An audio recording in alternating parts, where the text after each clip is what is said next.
அவர்கள் மீது தாக்குதல் நடத்துவதற்கு உடனடியாக ஏற்பாடுகளை செய்ய வேண்டும் என்கிற அழுத்தத்தை அமெரிக்க அதிபர் டொனால்ட் ட்ரம்புக்கு பெஞ்சமின் நெதன்யாகு இஸ்ரேலுடைய பிரதமரும் அதே நேரத்தில் சவுதி அரேபியாவினுடைய பட்டத்து இளவரசராக இருக்கக்கூடிய முகமது பின் சல்மான் MBSம் தான் மீண்டும் மீண்டும் அழுத்தம் கொடுத்து கொண்டிருந்தார்கள் என்கிற செய்தியை தான் வாஷிங்டன் போஸ்ட் வெளியிட்டிருக்கிறது. இது தொடர்பாக சற்று நேரத்துக்கு முன்பதாக சவுதி அரேபியாவினுடைய வாஷிங்டனுக்கான அமெரிக்காவுக்கான தூதுவராலயம் பதில் ஒன்றை வெளியிட்டிருக்கிறது.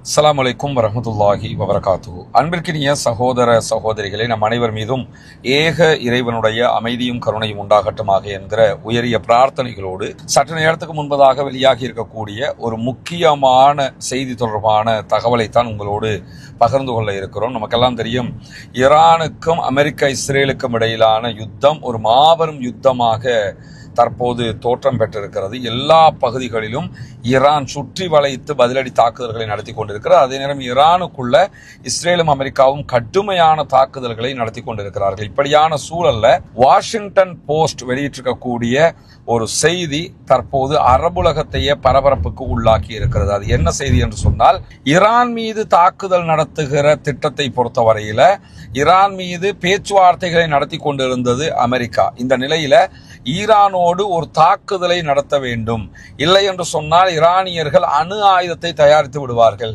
அணு ஆயுதம் தயாரிக்கப்பட்டு விட்டது என்று சொன்னால் அதற்கு பிறகு அவர்களை கண்ட்ரோல் பண்ணவே முடியாம போயிரும். எனவே அவர்கள் மீது தாக்குதல் நடத்துவதற்கு உடனடியாக ஏற்பாடுகளை செய்ய வேண்டும் என்கிற அழுத்தத்தை அமெரிக்க அதிபர் டொனால்ட் ட்ரம்புக்கு பெஞ்சமின் நெதன்யாகு இஸ்ரேலுடைய பிரதமரும் அதே நேரத்தில் சவுதி அரேபியாவினுடைய பட்டத்து இளவரசராக இருக்கக்கூடிய முகமது பின் சல்மான் MBSம் தான் மீண்டும் மீண்டும் அழுத்தம் கொடுத்து கொண்டிருந்தார்கள் என்கிற செய்தியை தான் வாஷிங்டன் போஸ்ட் வெளியிட்டிருக்கிறது. எனவே இந்த தாக்குதல் என்பது அமெரிக்க அதிபர் டொனால்ட் ட்ரம்பினுடைய இறுதியான முடிவு கிடையாது. இதற்கான முடிவு அழுத்தம் கடுமையாக கொடுக்கப்பட்டது இஸ்ரேலிய பிரதமர் பெஞ்சமின் நெதன்யாகுவாலும் அதே போன்று சவுதி அரேபியாவினுடைய பட்டத்து இளவரசர் முகமது பின் சல்மான் அவர்களாலும் தான் என்பதுதான் வாஷிங்டன் போஸ்ட் வெளியிட்டிருக்கக்கூடிய பரபரப்பான செய்தியாக இருக்கிறது. இதே நேரத்தில் அந்த செய்தியை பொறுத்தவரையில வெளிப்படையாகவே சவுதி அரேபியா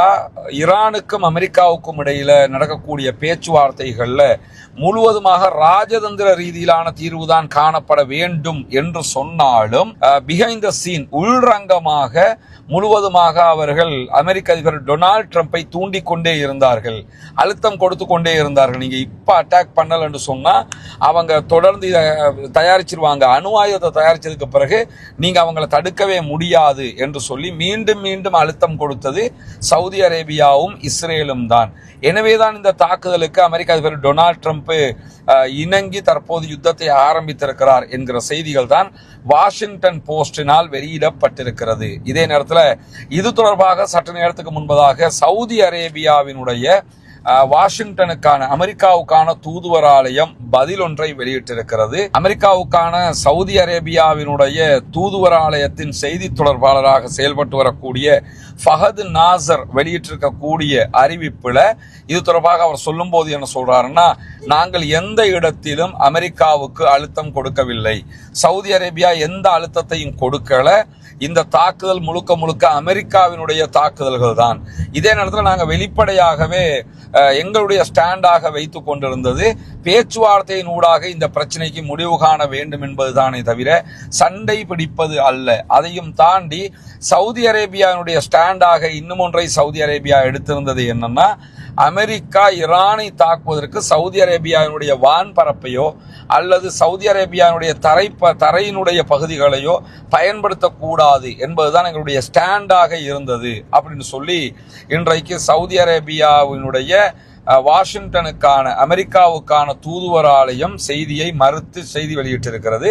இதை பொறுத்தவரையில இந்த ஈரானை தாக்குவதற்கான நிலத்தையோ அல்லது வான்பரப்பையோ பயன்படுத்தக்கூடாதுங்கிறது இருக்குல்ல, ஆரம்பத்தில் சவுதி அரேபியா அப்படியான அறிவித்தல்களை விடுத்திருந்தாலும் பிற்பட்ட இந்த தாக்குதல்கள் ஆரம்பிக்கப்பட்டதோட சவுதி அரேபியா அதற்கான அனுமதியை கொடுத்திருக்கிறது. சவுதியினுடைய பேஸையும் பயன்படுத்தித்தான் ஈரான் மேல அமெரிக்கா தாக்குதல்களை நடத்தி கொண்டிருக்கிறது. ஆனால் தற்போது வாஷிங்டன் போஸ்ட் வெளியிட்டிருக்கக்கூடிய இந்த செய்திகளை சவுதி அரேபியா மறுத்திருந்தாலும் வாஷிங்டன் போஸ்ட் இதை ஒரு முக்கியமான தலைப்புச் செய்தியாகவே வெளியிட்டிருக்கிறார்கள். எனவே வாஷிங்டன் போஸ்ட் வெளியிட்டிருக்கக்கூடிய செய்தியை இப்பொழுது சவுதி அரேபியாவினுடைய அமெரிக்காவுக்கான தூதுவராலயம் மறுத்திருக்கிறது. எது எப்படி போனாலும் இப்பொழுது ஒரு படு பயங்கரமான யுத்தமாக மாறி இருக்கிறது. மாறிய காரணம் எந்த அளவுக்கு என்று சொன்னால், ரியாதில் இருக்கக்கூடிய அமெரிக்காவினுடைய தூதுவராலயம் மேலையும் ஈரான் தாக்குதல்களை நடத்தி இருக்கிற அதே நேரத்தில் நேற்றைய தினம் அரம்கோ மேல ஈரான் தாக்குதல்களை நடத்தி இருக்கிறாங்க. அரம்கோவில் இருக்கக்கூடிய பெட்ரோலியம் சுத்திகரிக்கக்கூடிய பகுதி ஒரு நாளைக்கு 5 லட்சம் பீப்பாய்கள் 5 லட்சம் பேரல்கள் பெட்ரோல்களை தயாரிக்கக்கூடிய தொழிற்சாலையின் மீதுதான் ஈரான் தாக்குதல்களை நடத்தி இருக்கிறது. எனவே ஈரானுடைய தாக்குதல்கள் தொடர்ந்து கொண்டே இருக்கிறது. மத்திய கிழக்கு மட்டுமல்ல, சைப்ரஸையும் தாக்குவோம் என்று அறிவிச்சிருக்கக்கூடிய சூழல்ல தான் இந்த பரபரப்பான செய்தி வெளியாகி இருக்கிறது. இப்பொழுது நீங்கள் ஈரானை தாக்காவிட்டால் அவர்கள் அணு ஆயுதம் செய்ததற்கு பிறகு அவர்களை கண்ட்ரோல் பண்ணவே முடியாமல் போய்விடும்.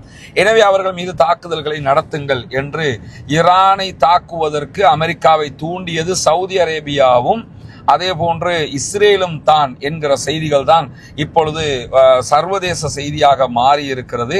ஆனால் சவுதி அரேபியா மறுத்திருக்கிறது என்கிற செய்திகளையும் அல் அரபியா உள்ளிட்ட சவுதி அரேபியாவினுடைய ஊடகங்கள் வெளியிட்டிருக்கக்கூடிய காட்சியை நம்ம பார்க்க முடியும். எது என்ன நடந்தாலும் ஒரு மாபெரும் யுத்தத்தின் தொடக்கமாக இது மாறி இருக்கிறது. இந்த யுத்தம் முடிவுக்கு வர வேண்டும் என்பதுதான் அனைவருடைய ஆசையவா பிரார்த்தனையாக இருக்கிறது. ஏனென்றால் இப்பொழுது நிலைமை எடுத்துக்கிட்டீங்கன்னா, ஆரம்பிச்சது வேணும்னா அமெரிக்காவாக இருக்கலாம், ஆனா முடிக்க போறது அமெரிக்காவாக நிச்சயமாக இருக்காது என்கிற ஒரு நிலை தான் இப்ப இருக்கிறது. ஏன்னா இனிமே யுத்தத்தை நிறுத்துறதா இருந்தா ஈரான் தான் அதை முடிவெடுக்க வேண்டி இருக்கிறது. ஏனென்றால் இந்த நிலைமை வரைக்கும் ஈரானுடைய கை ஓங்கி இருக்கிறது.